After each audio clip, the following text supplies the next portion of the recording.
Oh God. Okay, I'll react to this one. Fine. This is gonna be the last one, people. We're gonna have some fun with Kegsbreath and Kegsbreath. He decided that he was done.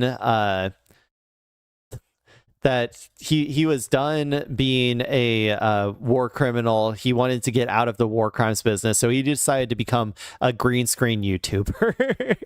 A green screen YouTuber. He just needs the microphone. Let's go ahead and watch this. It says, thanks to President Trump's historic $1.5 trillion military investment, aka another $500 billion to be funneled off of the top of contracts into our pedo billionaires' pockets, straight from my tax dollars. Congratulations. Our troops will receive the largest pay raise in modern history. I doubt it. I doubt it. I doubt it. I doubt that they're going to actually give any of this to the troops. This all goes to contractors, dude. We are also making a generational investment in barracks, military infrastructure, and troop support systems, aka all of that is going, like I said, to the contractors. They're going to skim it all off the top. They just got a cool $500 billion that they can skim off the top. Congratulations. Okay, let's watch this video. We're known. But not just because we have the best jets, the best ships, and the best weapon system, but because our greatest asset is the American warfighter. For too long, Washington... God, is anyone else tired of this whole warfighter bullshit, dude? They got to stop talking like 12-year-olds, man. They need to stop talking like 12-year-olds. Like, be a fucking adult. Just be an adult. It's really not that hard. I'm a fucking adult. It's not that hard. You can talk like an adult. Use big boy words, okay? Stop coming up with things that you think make you sound cool or something like a 12-year-old and talk like a goddamn adult. Has not done enough for the Americans who make our military the most lethal fighting force in history. Under President Trump, that changes right now. This budget is about our people. Because let's be honest about the reality on the ground. We ask our troops to leave their families, to deploy and train in the most complex threat environments since World War II. Yeah, for what? For what? What is the reason? Why? Answer that question. They can't answer it because the answer is for Israel. That is why. That is why that they have to go over to Iran. It's because of Israel. We are forcing them into this circumstance. He's about to talk about all of the sacrifices that they have to make or whatever. I want you all to be thinking about while we watch that portion about why they're making those sacrifices. Okay, and remember in the back of your head, for Israel. That's the reason. Families to deploy and train in the most complex threat environments since World War II. But when they return to duty, they're met with outdated facilities, substandard barracks, and too often, straight up hazardous living conditions. On top of that, before this administration, yeah, well, where did all that fucking money go then? Number one, they wouldn't have to deal with all that shit if they, stayed home. If we didn't have military bases all across the world and they were just allowed to stay home and defend the home front instead of like trying to destabilize every brown country across the world like you want them to, then they could just stay home and then they wouldn't have to deal with that. Number two, the reason that they have shitty barracks and they have shitty accommodations and they have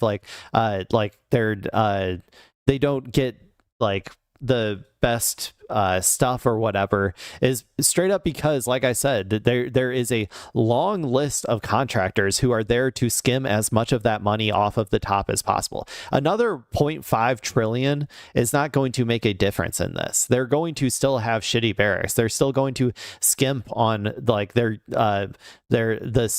food or their resources or their guns or whatever, right? They're still going to skimp or their equipment, right? They're going to skimp on all of that because there's a long list of Epstein affiliates who are there to try to take as much of that money as possible off of the top.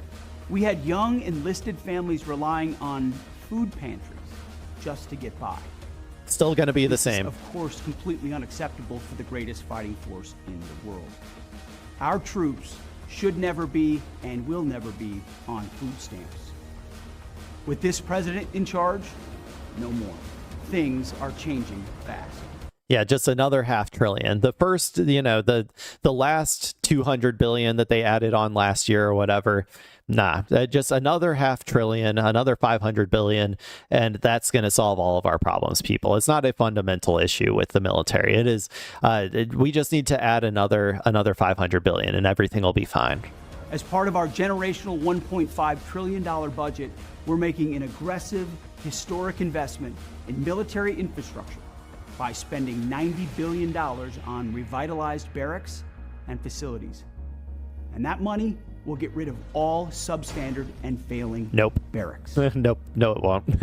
No, it won't. No, it won't. It'll go in line some pedo billionaire's pocket somewhere. I guarantee you. It's not going to go into that 100%. It's only half the... I'm sure some of it will. Don't get me wrong. I bet maybe like 10%, 15% of that money that's allocated for that is going to go into the actual thing that it's supposed to. But the Pentagon hasn't passed a budget and hasn't passed an audit and like at least like 3 years or something. Like they like 60%, I think, of the money is just straight up unaccounted for. This money, like I would say maybe we'll be lucky if 10% of it actually goes to the barracks and improving the people's conditions. The battle. This budget includes the largest pay raise for our troops in modern history, up to 7% for junior enlisted, and pay raises for everyone in the force. 5%. So is this like per year or something? Because I got news for you. Inflation is like 3%. So this one they'll probably do if it's actually allocated for that. I don't think that they would like go back on not. It's hard to skim. Like it's hard to like skim that money off the top if you have an actual commitment to an actual pay raise for the troops or whatever. I think that one might happen, but. We're also investing over $35 billion into the support systems that our military families rely on every single day. This budget fully funds military health care, finally making TRICARE more desirable than Medicare. We're investing in child care and youth programs, upgraded commissaries, and better military schools. And that's why this budget also provides record funding for the PCS task force and spousal employment programs to ensure a smoother moving process the way it should be. Taking care of our troops isn't about just doing. A lot of that is like they might do some of it. I'm not going to say they're not going to do all of it or whatever, but or they might put some of that money into that. But you'll also notice that like the grand total of all the things that he's talking about was like 100 billion or something. Was that what it was? Or were they talking in millions or billions? 1 second. Let me go back real quick. Yeah, billions. So they're like maybe like 100 billion. So that's like 400 billion that he's not like extra money that I'm like, oh, where is that money going to? Process the way it should be. Taking care of our troops isn't about just doing the right thing. It's about military readiness. When our warfighters know that their families are safe and secure and provided for, they can focus on lethality. That's why we're asking our partners. Yeah, when they know they're provided for, they can focus on killing as many people as possible for no fucking reason. To work with us to pass this historic budget and generational investment. Because, as you know, our troops have already written a blank check to this country. Dear God. It's time we made good on our end of the deal. Okay, I'm done. It's too much. It's too, like, I don't know. It's too fake patriotic. It just annoys me, I guess. And please, let's not pass this budget. Please. Not another $500 billion to go to the pedo billionaires, man. Come on. Do they really need that much more? Does Lockheed Martin really need that much more? Do the contractors that skim it all off the top need that much more? I mean, are we really going to take more of my goddamn tax dollars and send it to these fucking pedo billionaires? Please, dear God. Can we not pass this budget, please? It's not like giving more money to the military is going to make them be more successful. If anything, it might make them less successful. So I don't know. It seems like the more money that we've spent over the years, like the worse our military has become, all culminating in like the lack of capabilities we've been able to do in Iran. So